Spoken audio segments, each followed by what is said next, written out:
Hello, আসসালামু আলাইকুম। আশা করি সবাই ভালো আছেন এবং সুস্থ আছেন। তো আজকে আমরা দেখব একাধিক শেপে কিভাবে একটা ছবিকে আমরা ক্লিপিং মাস্ক করতে পারি। যেটা আমরা একটু আগে আমাদের যে স্ক্রিনে দেখলাম যে একটা ছবিকে আমরা বিভিন্ন শেপে একসাথে ক্লিপিং মাস্ক করছি। তো এর জন্য আমাকে ফার্স্ট এ কি করতে হবে?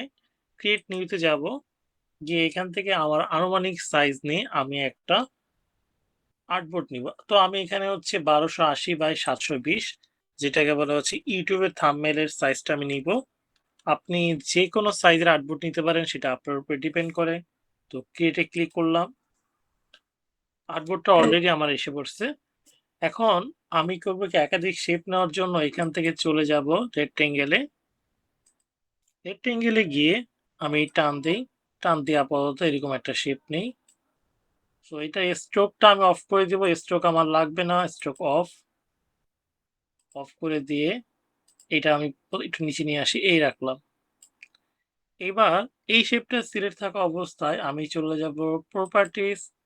প্রপার্টিসে গিয়ে এই মাথাগুলোকে একটু কার্ভ করবো, দেখতে সুন্দর লাগে। তো আমি এখান থেকে কার্ভ করি, ১৯ পর্যন্ত কার্ভ করলাম। কার্ভ করে এই একটা শেপকে একটু ছোট নিচে নিয়ে আসি, এই একটা শেপকে একটু উপরে দিই। আমার মতো করে আপনি যেভাবে ইচ্ছা দিতেছেন এভাবে দিলাম। ১, ২, ৩, ৪, ৫, ৬। আপনি চাইলে আরো বেশি দিতে পারেন। তো আমি ৬টা দিয়ে সিলেক্ট করে কন্ট্রোল টি দিব। টি দিয়ে এটাকে একটু ব্যাকা করে দিই। আচ্ছা, একটু ইয়ে করে দিই, ব্যাকা হালকা।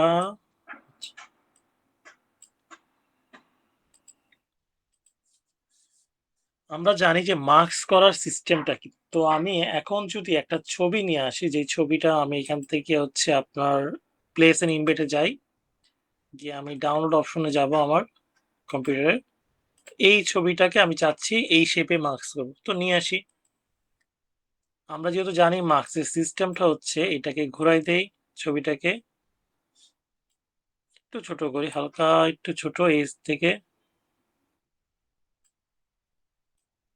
আচ্ছা, আমরা জানি যেহেতু এর আগের ভিডিওতে আমরা দেখছি যখন আমরা মাস্ক করব, মাস্ক করতে গেলে শেপটার উপরে ছবি থাকতে হবে। তো আমার কিন্তু দেখেন শেপের উপরে ছবি আছে।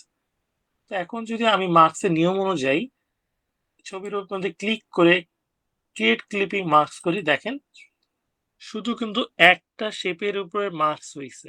কিন্তু আমরা গত ভিডিওতে দেখছি যে আমরা ক্লিপিং মাস্ক করতে গেলে যখন আমরা ছবির উপরে ক্লিক করি তখন শেপের ভিতরে চলে যায়, কিন্তু এখনো শেপের ভিতরে সাথে কিন্তু হচ্ছে ক্লিপিং মার্কস হয়েছে, কিন্তু একটা শেপ। যখন আপনার একাধিক শেপ থাকবে তখন ক্লিপিং মার্কস করার জন্য প্রথমে আমি আগে হচ্ছে এখানে এই শেপটাকে পুনরায় ক্লিপিং মার্কস মুক্ত করি। তো এখান থেকে আমি কন্ট্রোল জেড দেব, ব্যাক। যে শেপগুলোর ভিতরে আপনি ক্লিপিং মার্কস করতে যাচ্ছেন সেই শেপগুলো আগে সিলেক্ট করেন, শিফট ধরে সিলেক্ট করতেছি, সব শিফট ধরে সিলেক্ট করার পর দেখেন সিলেক্ট হইছে।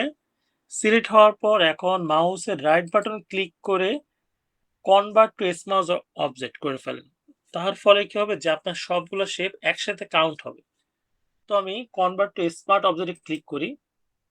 এখন যে নিয়মটা আমরা জানি যে আমার শেপটা উপরে ছবি থাকবে, তো আমি ছবির উপরে ক্লিক করে এখান থেকে চলে যাই ক্রিয়েট ক্লিপিং মার্কস, ক্লিক করি। ইজি ভাবে এখন হয়ে গেছে, আমার ক্লিপিং মার্কস হয়ে গেল। কারণ ১ম এ হয়নি, কারণ প্রত্যেকটাই শেপ আলাদা ছিল। পরবর্তীতে যে আমরা নতুন পলিসি এপ্লাই করলাম, যে সবগুলা শেপকে একটা আয়তায় নিয়ে আসছি, তখন যখন ক্লিপিং মার্কস করলাম, তখন সব শেপগুলোর ভিতরেই ছবিটা সমানভাবে চলে গেছে। তো এই ছিল আজকের ভিডিওতে কিভাবে আমরা একাধিক শেপের ভিতরে সেম ছবিটা আমরা ক্লিপিং মার্কস করব।